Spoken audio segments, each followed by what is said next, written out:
What's up, everybody? It's Mark from 403 Fauna with. Jason Radass Designs. If you subscribe to Ozzy Boids newsletter, you've read the article on his take on the market, and I thought it was a fantastic article. He puts out articles not very often. Mainly, it's to sell his snakes. I've subscribed to it mainly just to see the awesome things that he's producing, and there are sometimes some snakes that are within my price range. So I'll put the information on how you could subscribe to that newsletter in the description below. Awesome. But let me start off with, let's see who's in here today. Carissa, thank you for joining up. Guys, I'm still new at this, so give us a chance here. Me and Jason were both working on how to get comfortable doing these lives. So I'd like to start off with a segment called Weekly Check-In. Let me pull up these slides here.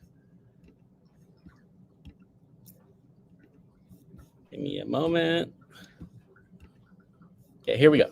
So just every week, I'd like to start off with how my week went and how Jason's week went.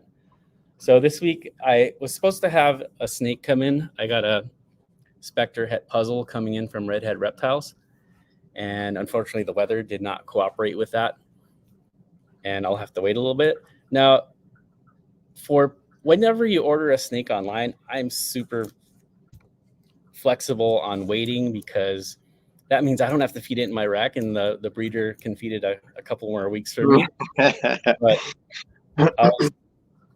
and the breeders appreciate my flexibility because I've had some clients that have pressured me to send the snake, even though the weather might not be best for that, and I just tell them to be patient with it. But I'm glad to wait on that.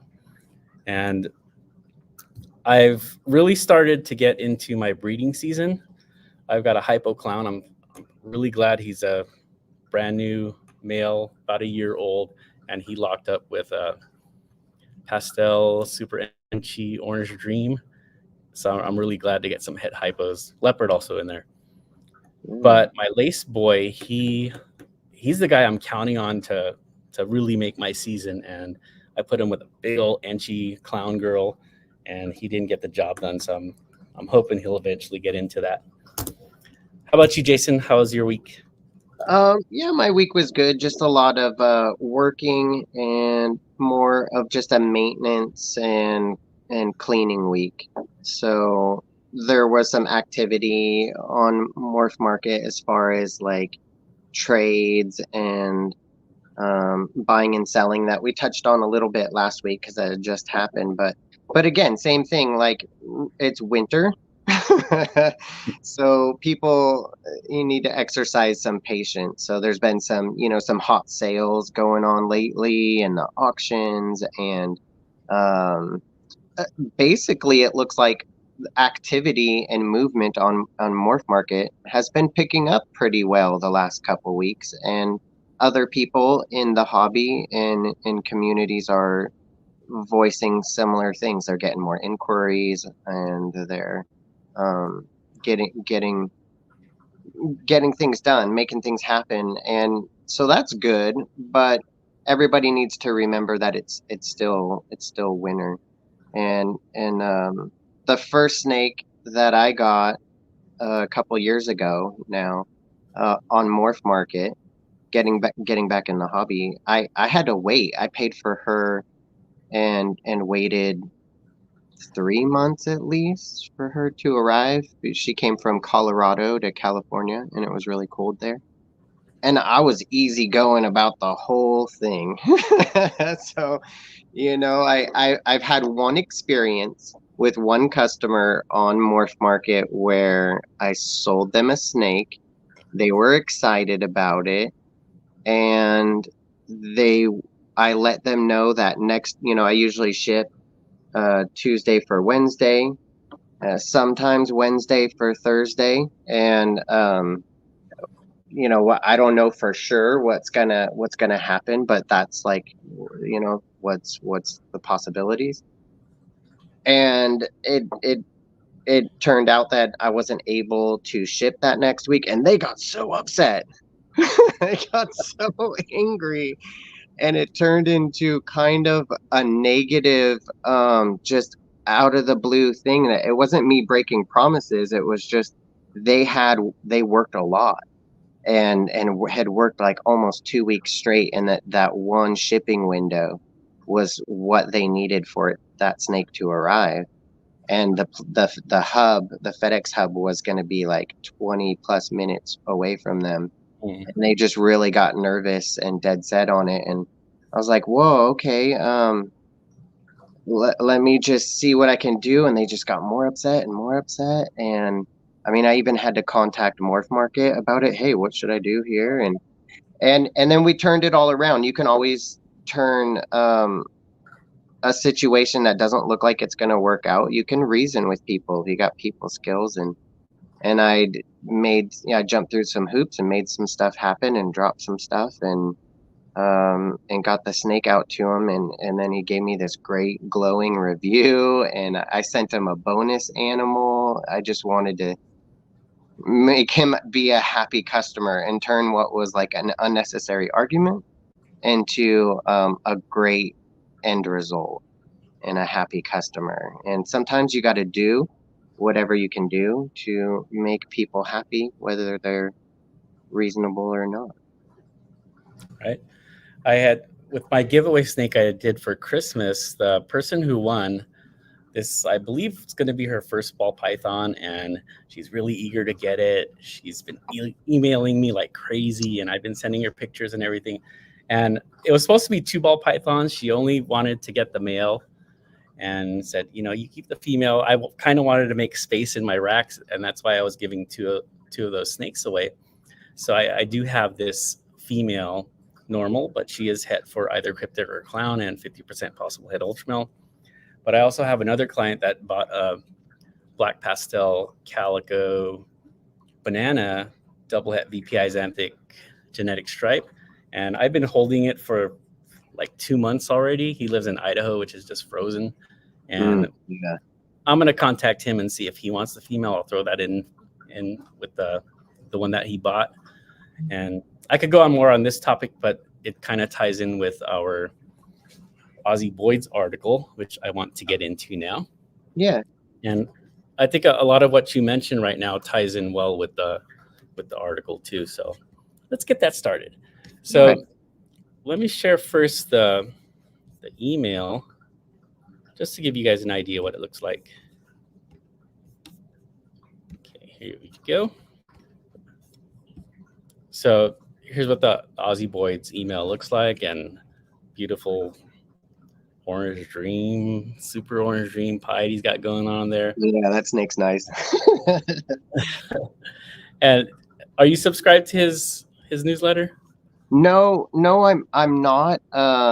I've tried a couple Patreons and different content from breeders and creators, and I have not, for whatever reason, um, dove into his tight knit community.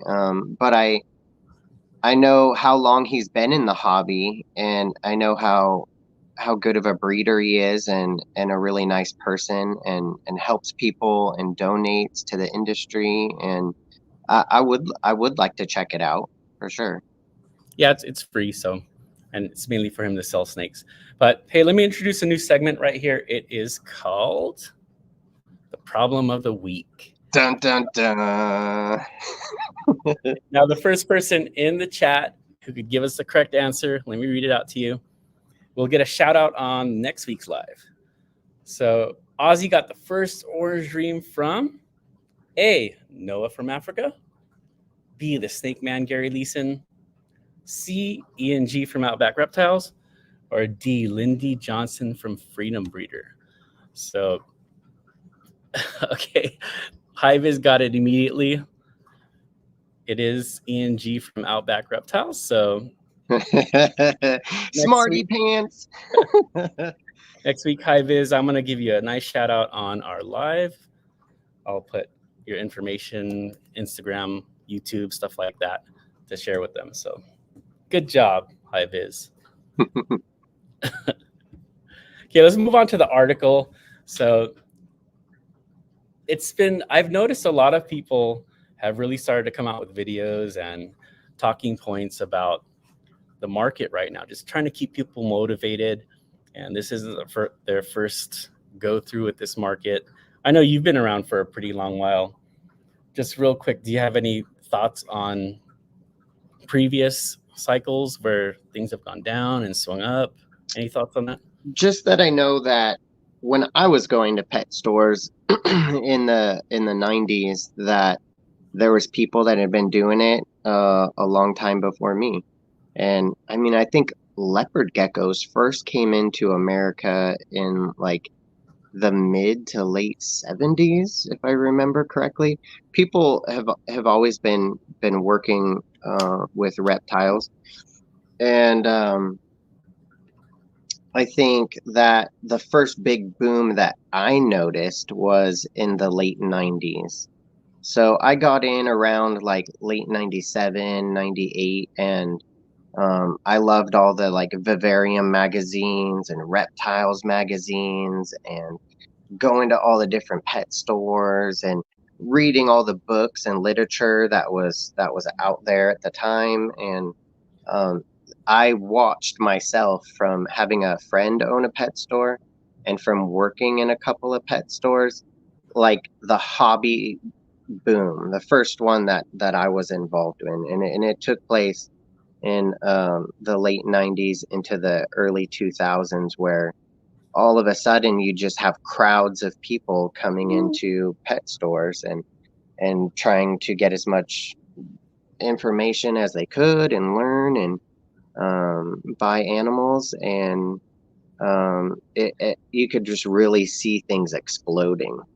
Um, and it continued forth the whole way pretty much through 2010, 11, when I started to downsize and get out.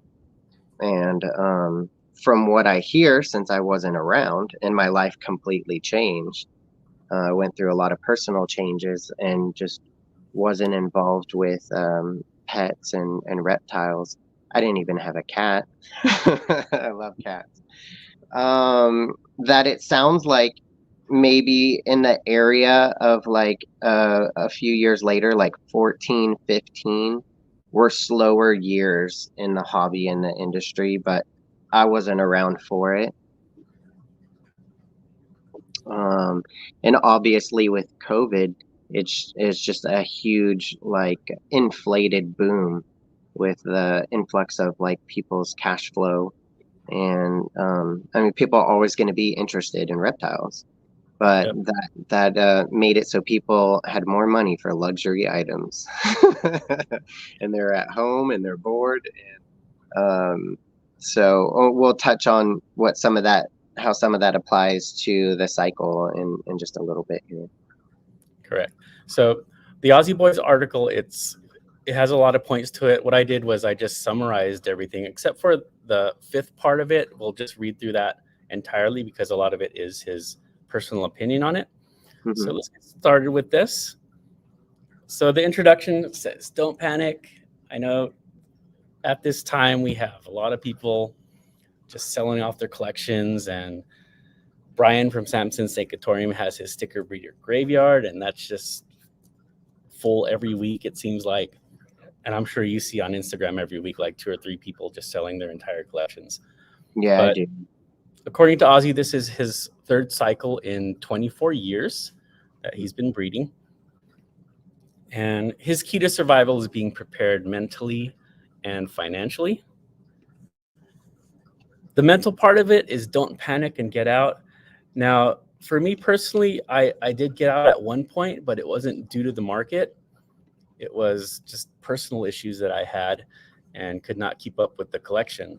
So, and that was one of my biggest regrets getting out of it because I completely missed out on the COVID boom. And I just kick myself every time I think about it. If I did not sell my snakes, I would have I would have made a killing during COVID like everybody did. Hmm. And next point here, financially have multiple revenue sources. if you got a job, don't quit your job. And if you're in stocks, I know Ozzy is big on rentals and stuff like that. So as long as you got multiple revenue sources, you should be good. One of the things that was good for me is that I did keep a couple of ball pythons because I knew I was always going to get back into it. And once COVID started, I put those two together immediately and had my first clutch in 2021. So what do you think about this introduction here? Yeah, people panic about all sorts of stuff in the world. Sometimes people need to calm down, or not worry so much. But when the economy goes down, then of course, like everything adjusts. Gas goes up, and food prices go up, and shipping goes up, and your luxury items and the time and the money that you have to afford different luxuries, you know, gets prioritized into a smaller spot. And the reptile industry is, in a sense, a luxury industry, and it's going to be affected by the economy. And then there's going to be some people that, regardless of how much money people make or how much money they come from, there's some people that are just going to stick with it because they love reptiles so much, and it's just part of their lifestyle. Some people have been around for 20, 30, 40, 50 years, and that's not going to change. Some hardcore keepers are going to stay in it. And sometimes people need to take a break. Like at one point I had a whole, like, it felt like zoo of creatures with their own individual care requirements and needs and humidities and temperatures and equipment. And as much fun as it all is, and as rewarding as it all is, and how much you learn, like, everybody has to be involved in stuff with moderation and what is reasonable. And so that was part of why I got out before. But um, I think some people thought that with this extra COVID money that they would invest in cryptocurrency, or they'd invest in this, they'd invest in that, sports cards and reptiles and different things they have interest in, but normally wouldn't invest so heavily in. And some of those people want a return on some of that money because everything has gotten tighter, and so they cut their losses where they feel that they need to. And I think that that's a big part of what we see going on right now. And some people, it's okay, in my opinion, Mark, to make money off a hobby you're involved in, whether it has living creatures in it or not. Like, it's okay for the hobby to support itself. It's okay to have a reptile business and take it seriously enough for that, and um, handle things in a professional manner. But, like, really, truly, um, there are people that love reptiles, like Brian Barczyk. He loved reptiles. His family and his life and his businesses revolved around it, and not everyone takes it to those heights.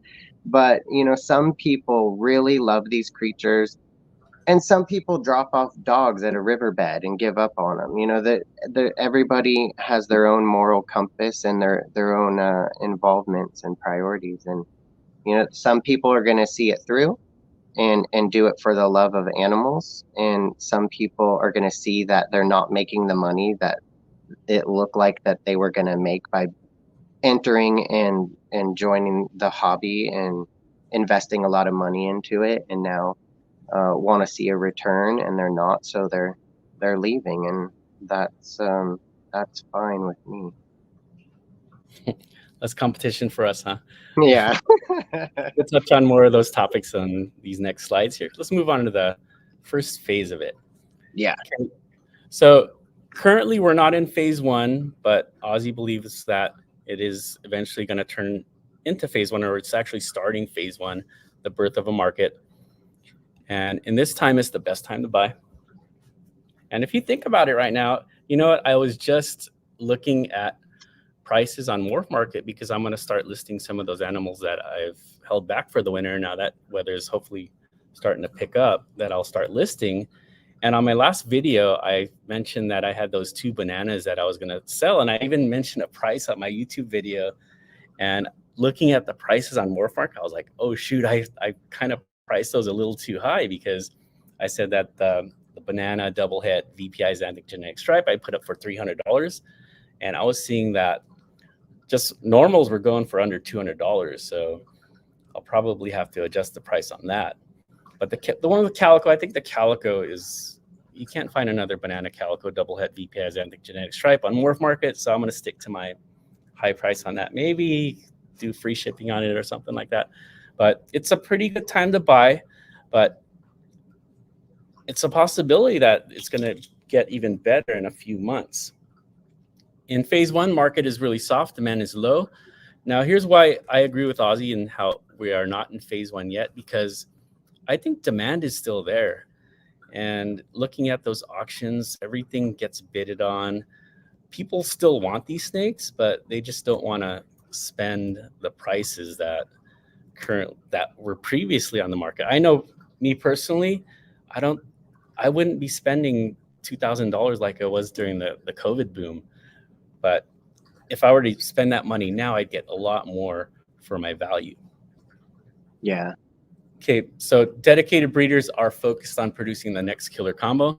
So during this time where the market is soft and demand is low, the ones that are really into it are just focusing on their projects and moving forward with what they have. What do you think? Yeah, like that's fortunately for the hobby, that's where the dedicated breeders year after year they've stuck to their guns. They've created a vision. They go with their gut and they're like, I'm gonna try this, and they see it through 3 years, 6 years, 9 years, and it's a rewarding end result usually for those people, and they're the people that really have vision that help take things forward. And yeah, there's a lot of people that have a lot of goals and are going to stick with them, and then there's also people readjusting, I imagine, too, because there's been people chasing so many other projects because they're so awesome, and now some people, I think, are starting to refocus a little bit, kind of like how when a lot of people will join the hobby, they'll buy this because it's pretty, they'll buy that because it's pretty, and then it doesn't completely make all the sense as far as like heading a certain direction other than just having these beautiful animals that you enjoy to look at. But when people start to get excited about breeding and creating something and kind of putting their own stamp um, on the market, like there, I think there's people refocusing now and being like, well, you know what? I like this. I like that gene, and I think I'm gonna try this and not chase that stuff anymore. This is what I think is gonna be really cool, and I'm gonna try that and see that through. So there's a little bit of that going on. The most dedicated, I have the most respect for, because they just stick to their guns, and they focus, and it's hard, you know, like some projects do take like 9-10 years to really see the end result, and it's pretty cool when that happens. On another tangent here, did you catch Justin's video today of his hottest projects going into 2024? Today, no, I was catching up on some other Canova videos that I hadn't watched in the last week or two, and I enjoyed those videos, and a little bit of a live that he was on YouTube, and I watched some of that, and that was pretty cool. That's Yeah. So what was that all about today? It was his hottest projects going into 2024. I was kind of surprised at his number one, which was the monsoon. So He's Mm, he's really high into the monsoon. Also, he had zebra in there, so that's probably some another topic we could do for another live. But yeah. if you get a chance, check that out. Yeah. Oh, yeah. I'll watch that later. Okay, let's take a look at phase two here. By the way, Ozzy called this cycle one, cycle two. I thought it was better to call them phases because a cycle starts somewhere, continues through, and ends back there, as Mhm. opposed to several mini cycles. But he's far more experienced than me, but I thought phase would be a better word for that. Sure, like the moon. Yeah, phases of the moon. Okay, so phase two is market growth. So we just went through that soft period where demand was low, and the next part of it is market growth. And this is the best time to start ramping up production.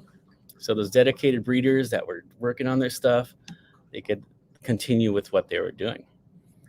At this point, more hobbyists are entering the market due to excitement generated by dedicated breeders producing killer combos. Now, this part, I think this was kind of like in 2020. That was when I was getting back into it. I was at home, I was doing the distance learning thing, and in between classes, I would just pop on YouTube, and who'd come up? Chris Hardwick, Billy Canova, AP, and that just kind of motivated. That just got me super interested in things.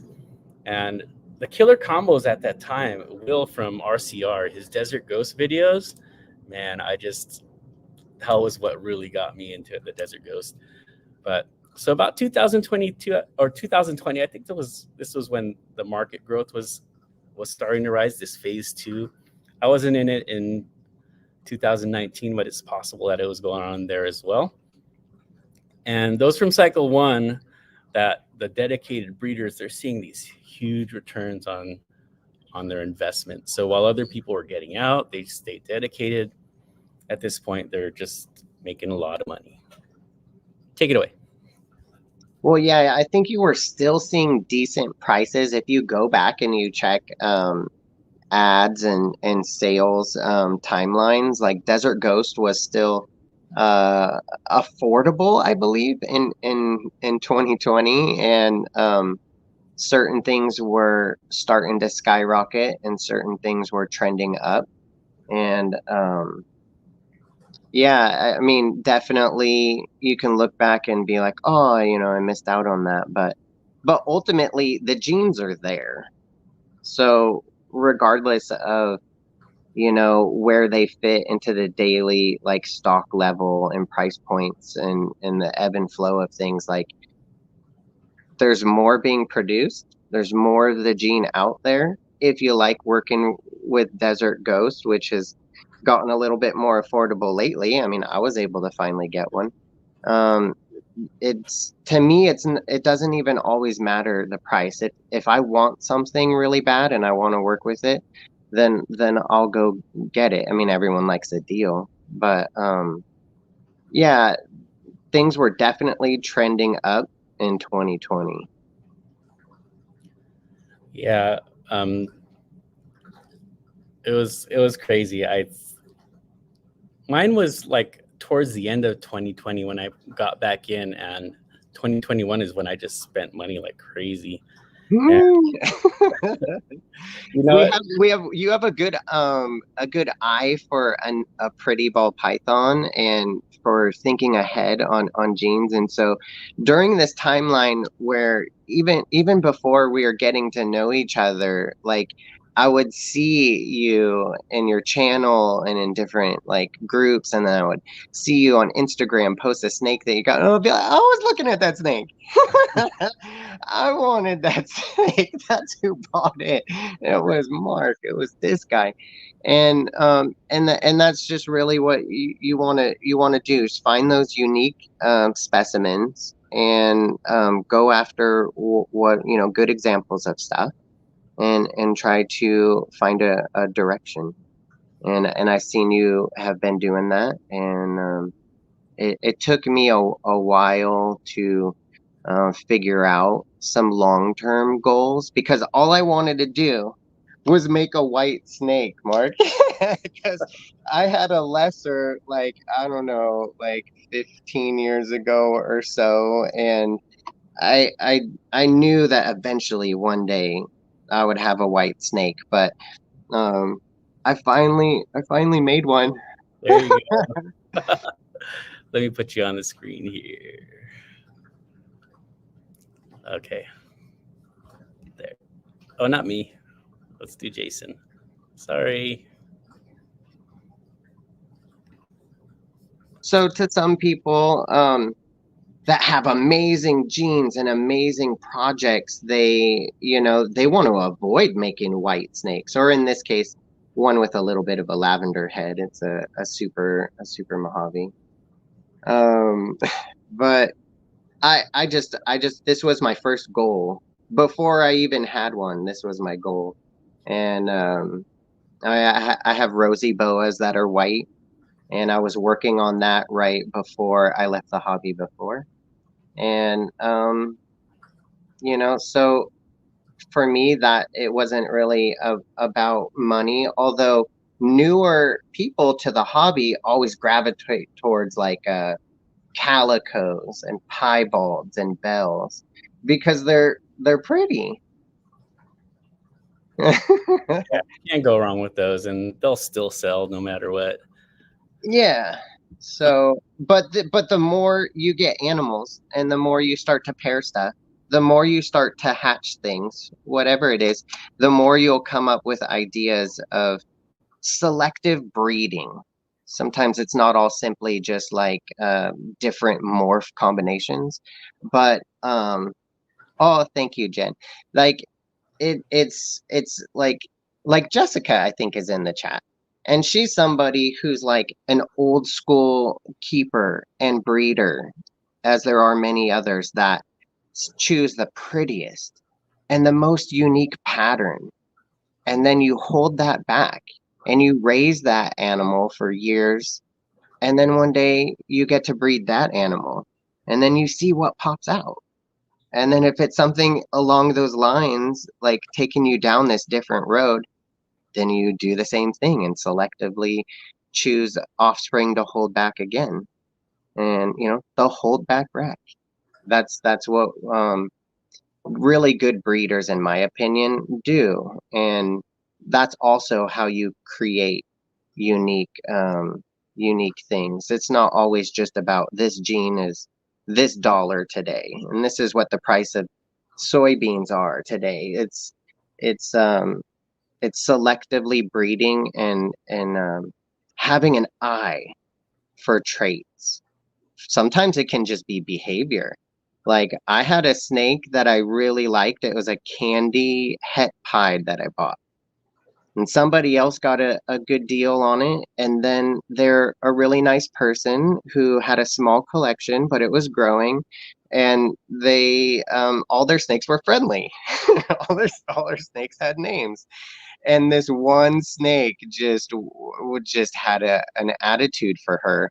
And she named her Ruby and gave up on Ruby. She was putting on like ski gloves to like hold her and take pictures for me. And I was like, you know what? I'm gonna get that snake from you, and I will I'll give you the price that you want, and it's a good deal for me. And I think the candy gene is pretty, and I'll try to calm her down. She's still young, and I'll just hold her a lot and at certain appropriate times and see.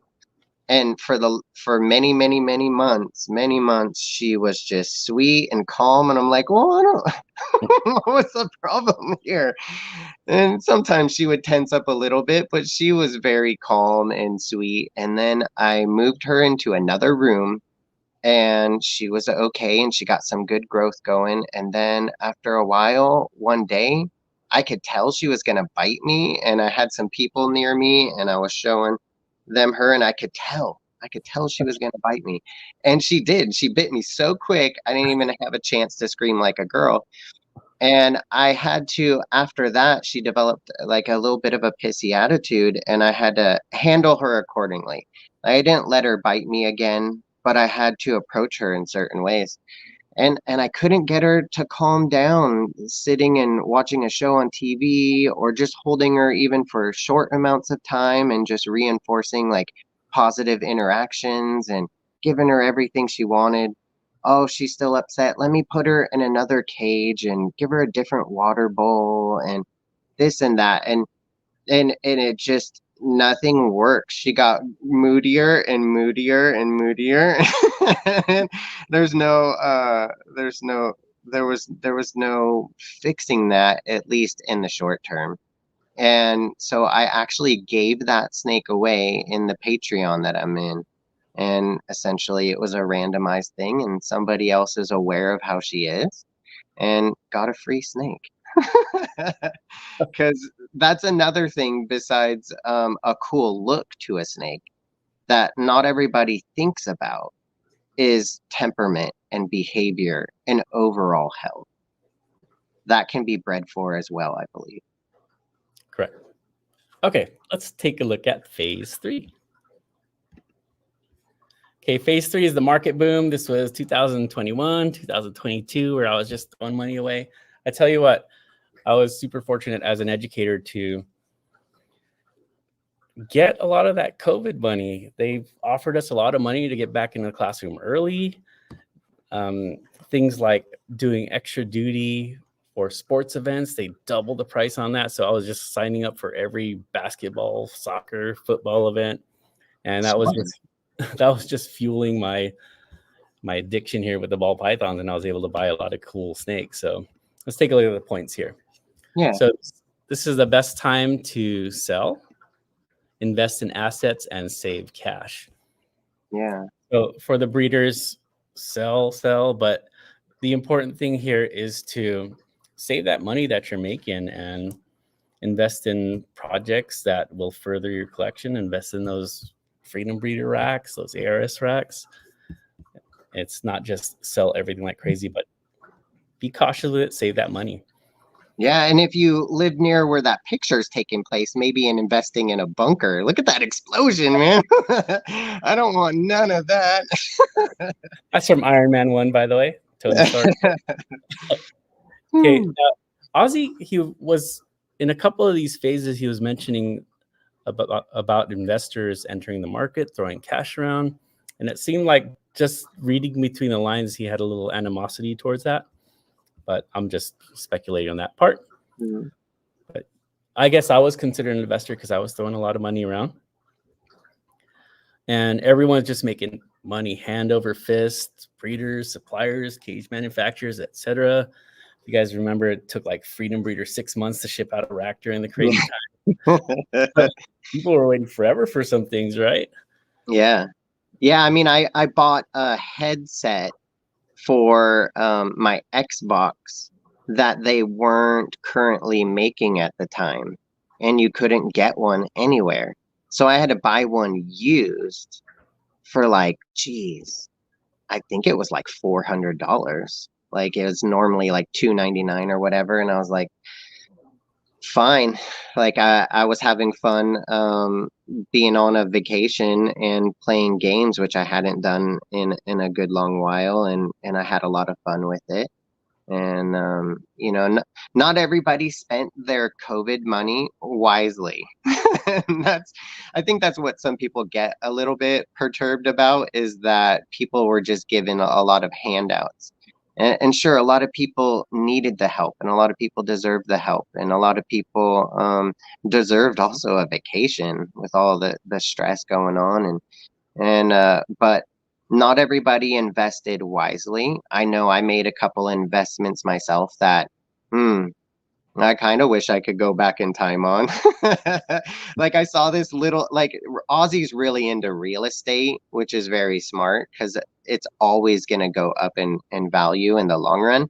And there was a piece of property that was really small up in the mountains in a nice area, but it was really small in between all these other lots that were a little bit bigger, but it was still in the same place.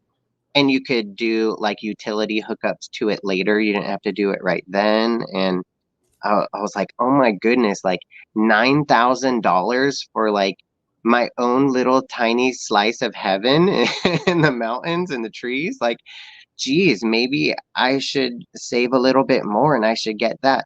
And I didn't. And my, like, the idea was good, but I was like, oh no, it's fine.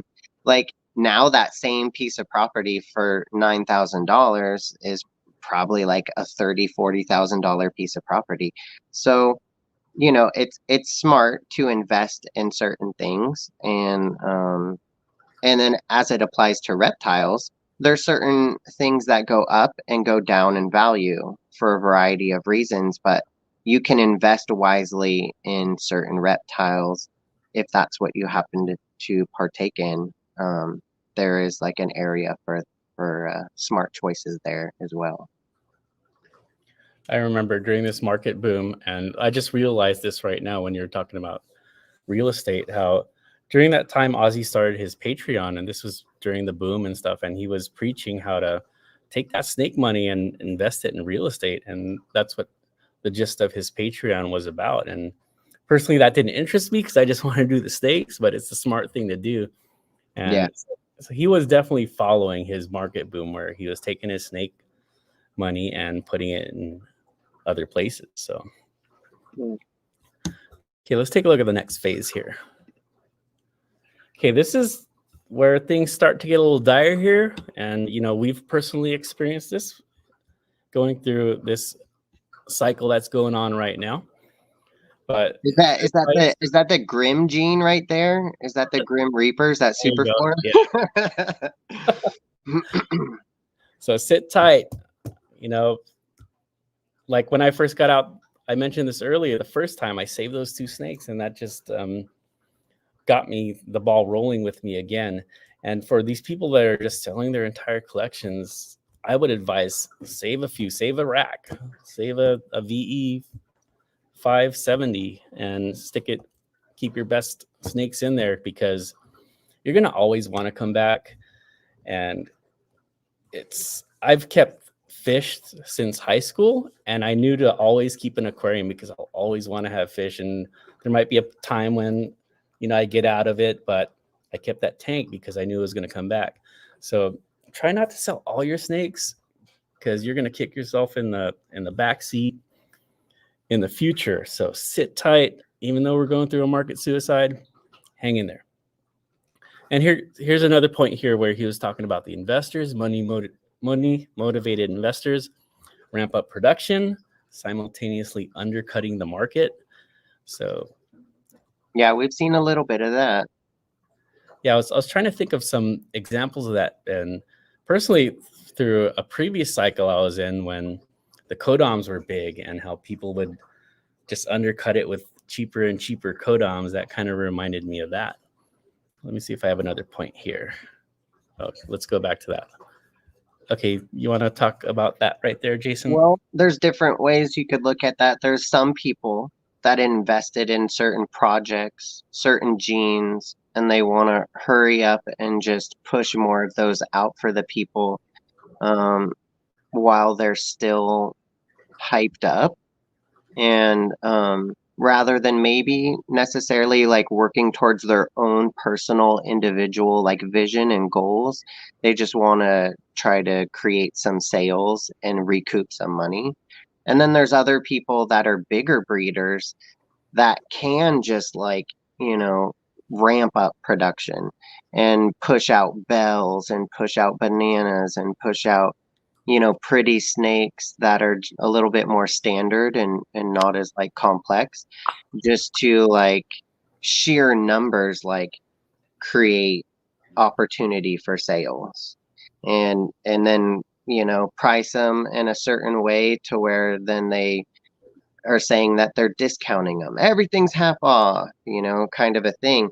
And it rubs some people the wrong way. The like exploiting of animals is like a tough subject, because you could really dive into that and overanalyze that with like, circuses and animals at the zoos and animals in the pet trade. And,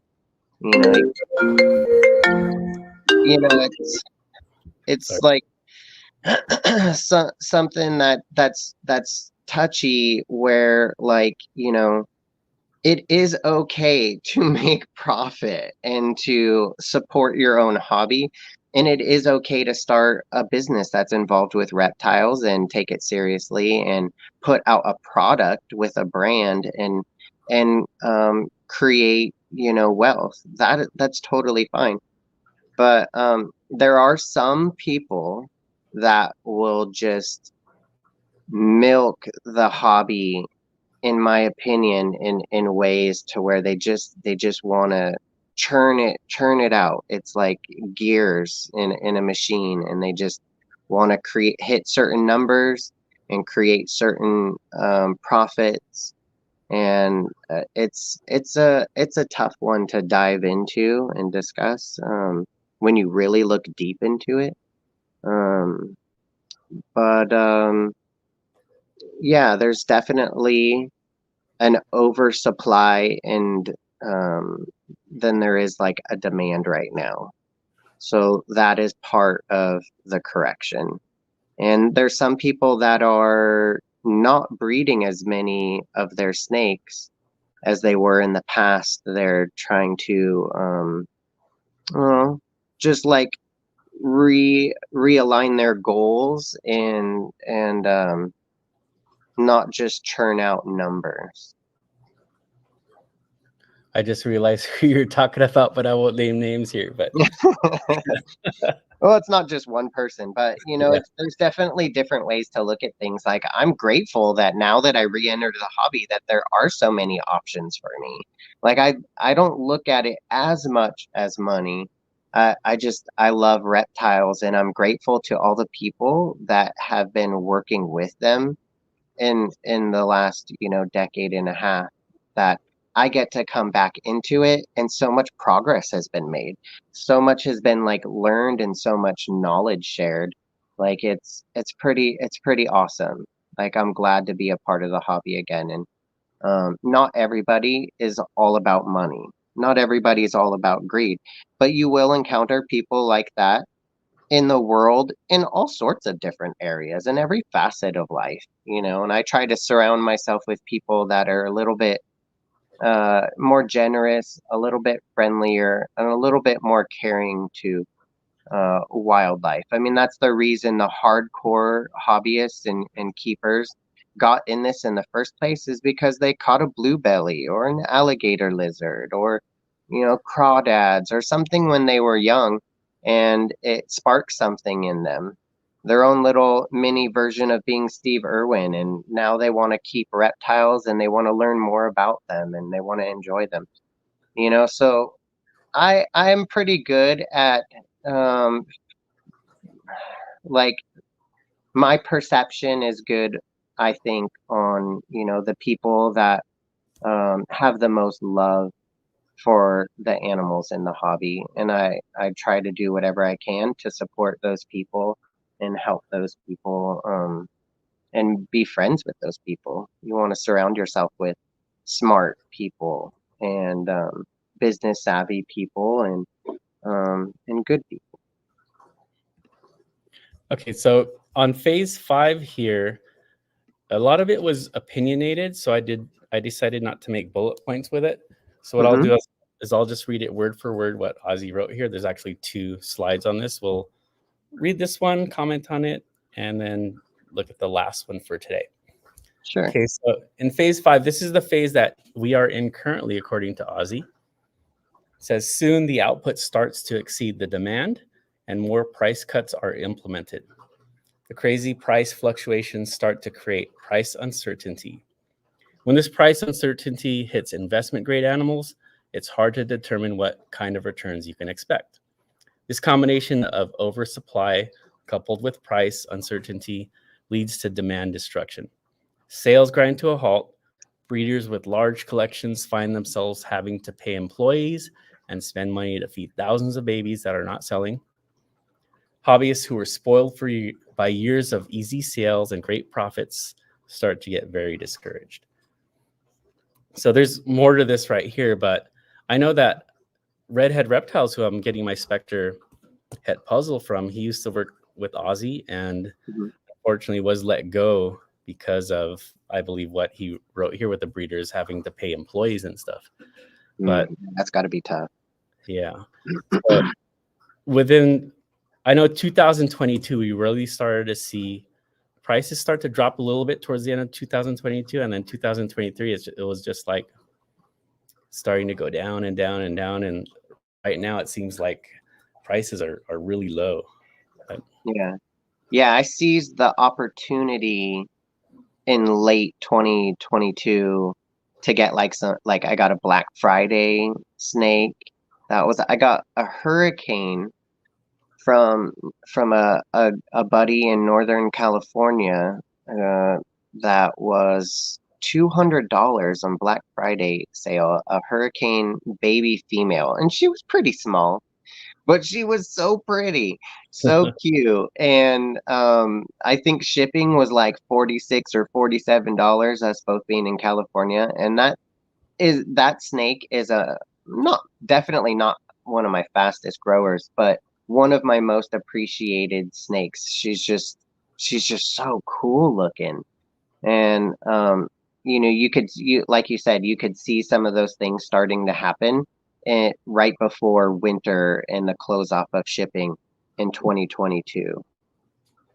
And it continued this year, and you'll see more of that right before winter and Black Friday and the holidays and all that stuff. The same thing was happening. And there's just, it goes in line with the flow of the correction too, and people getting out of the hobby and the economy changing. I mean, gas has really gone up, everything costs a little bit more. And the oversupply and everything and all the different dynamics and variables involved are definitely affecting the price point of, in this case, ball pythons.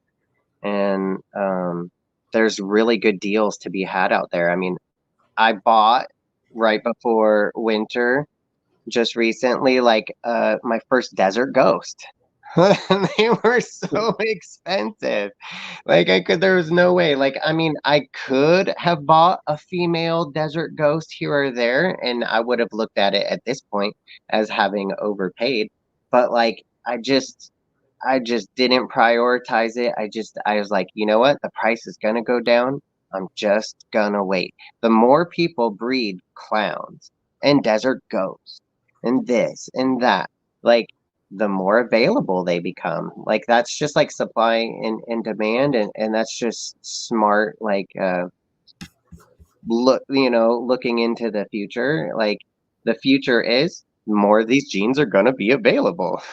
Okay, for instance, really quick, Stranger, right? Lots of people like Stranger. I like Stranger. Do I have any Stranger in my collection? No, because even though the price on Stranger has stayed up really well, like it's doomed in the sense, like, and not in a negative way, but it's just bound to drop in price real heavily Yep. in the future. And it's impressive how long it stayed afloat, but I am not going to jump into the Stranger world. Stranger danger. I will wait and I will wait and I will wait. And if it takes 3 more years, then fine. That's when I'll finally get a Stranger. But I just don't see that as being a simple, like, gene that just half of the babies are going to have to like invest in that and think that that's going to be good. But from the standpoint of what the gene does, it's really pretty, and people are making really pretty snakes with it. And one day I'll have some, but I won't have paid the $3,000, $4,000 it was like a year ago. That's not going to happen to me.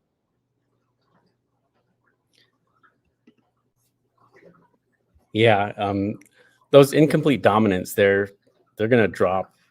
Hearing your story about the hurricane, you got your female at the end of 2022 at $200. I bought one from Gray's Reptiles in 2021. It was a 2020 girl, early 2021.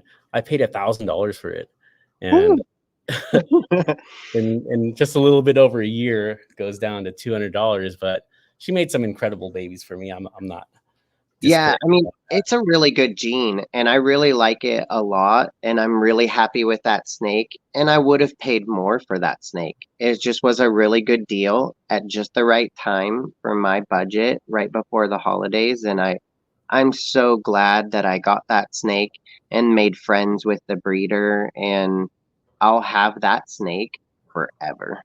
And it's really, she's worth more than, the monetary value that I got her for. And she's so pretty. She's so pretty. And I see different trick and blitz and hurricane examples and combinations, and um they're not all created equal. um, it's been proved, it looks like, with most certainty that it's the same, like, gene attached to the same allele that's responsible for the look of the three different lines. But within each line, some are prettier than others, and that's what you should like strive to acquire, is the nicest example of each gene that you want to put into your collection to play with. And I'm really happy. The one I got, dogs are freaking out for a second. The one I got is really cool, and it doesn't concern me that the genes are the same. Most people said that they were the same for years now, and if anything, it's a good thing. And I like hurricanes a lot, and I'm sure you'll make more cool stuff with the one that you have. Okay, we got one more slide here. Let's wrap it up. Almost at the hour mark here. Wrap it up. Okay, so continue with this point. Let me read it, then we'll comment. At this point, all the haters and naysayers take to social media, bad mouthing the ball python market and fueling the flames. Same nonsense, just different talking heads. I don't know if you're on Facebook, and if you follow any of the groups, you can see all that. Let me continue. Many breeders get out and start selling collections for pennies on the dollar. Breeders don't even pair their animals out of despair or because they're too busy taking care of last year's offspring. I'm going to get back to that point because it applies to me. Eventually, the only people still keeping and breeding balls are the hardcore hobbyists that are driven purely by passion and would be happy if they break even, aka leading back into phase one here. Okay, so let me get back to this point here. It says breeders don't even pair their animals out of despair or because they're too busy taking care of last year's offspring. That's me. Not out of despair, but I'm still taking care of last year's offspring. I personally want, before I list the snake on Morph Market, it's got to be on frozen thawed and over 100 grams and doing really well. And of course, by the time I get mine on that, the winter season comes and I can't ship out. So I've been holding on to all my ball pythons, and I'm looking to start putting those out. So I've kind of been slow on this 2024 breeding season. In fact, just this past week is when I really started getting things heavily going.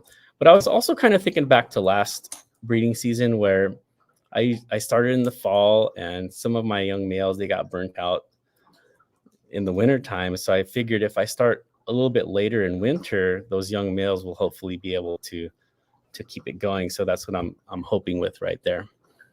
Yeah, and sometimes it's good to have a hold back stock that it feels like maybe a little bit you're like stuck with, and you're like used to maybe moving some stuff early on, and sometimes even trading stuff early on, and you're like, oh, I can't sell them before this window. But at some point you'll be doing shows. At some point you'll partake in some level with that, I believe. And when you do that, you want to have stuff available all the time. People that do tons of shows, they move snakes here and there online at shows locally, and then they're thinking about doing this show that they want to do so bad, so that they can hang out with people they really like, and so they can be a part of that show that they really like to be a part of in that capacity, and then they don't really have much inventory. So if you're making nice stuff, and you make unique stuff, I seen the snakes that you've been purchasing over a good amount of time, and the hatchlings that you share online, and the little like community that you're forming of people that you sell to. Like, as long as you're making unique stuff, like you're gonna be able to sell it, whether it's within a certain window or whether it's really well started later on, because sometimes that's what people want. Sometimes they want a snake that's half grown. I know, like the snake that I got on the auction last week, I'm gonna wait for a while till it's appropriate for it to come. It's the state above me in Oregon, so no big deal, but we'll wait till the timing's good. I'm super patient. But that snake's, gonna be close to 600 grams when I get it, and that's pretty cool because it's nice and well started, and it's a project I want to be involved in, and I'll be able to get there sooner. But yeah, I mean, the correction is still in a final phase of working all this stuff out and balancing out. And, we're not, back around to, new moon, if we want to call it phases of this whole hobby trend. And I think that we'll still see good deals on stuff. And yeah, people still are acquiring snakes, and they're being able to afford genes now that they couldn't before, and they're forming an idea of what they really want to work with, or what's the path that they're going to take with these genes that are essentially paints and their brushes. Like, what they're starting to figure out what kind of paintings they want to make.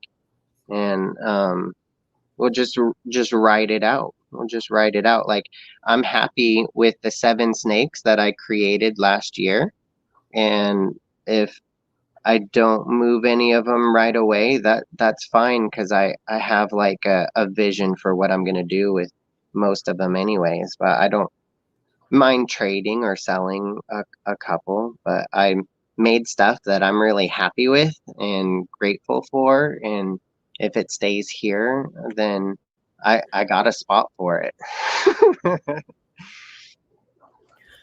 Okay, so you know what, Jason, let me just tell the audience here, Jason is not my guest. We are co-hosts on this show, and we'll be here hopefully every Friday just to talk about different subjects about the ball python industry. He's a great talker, less of a talker, and that's what makes us a great pair here. I think so. We're forming like chemistry. It takes time.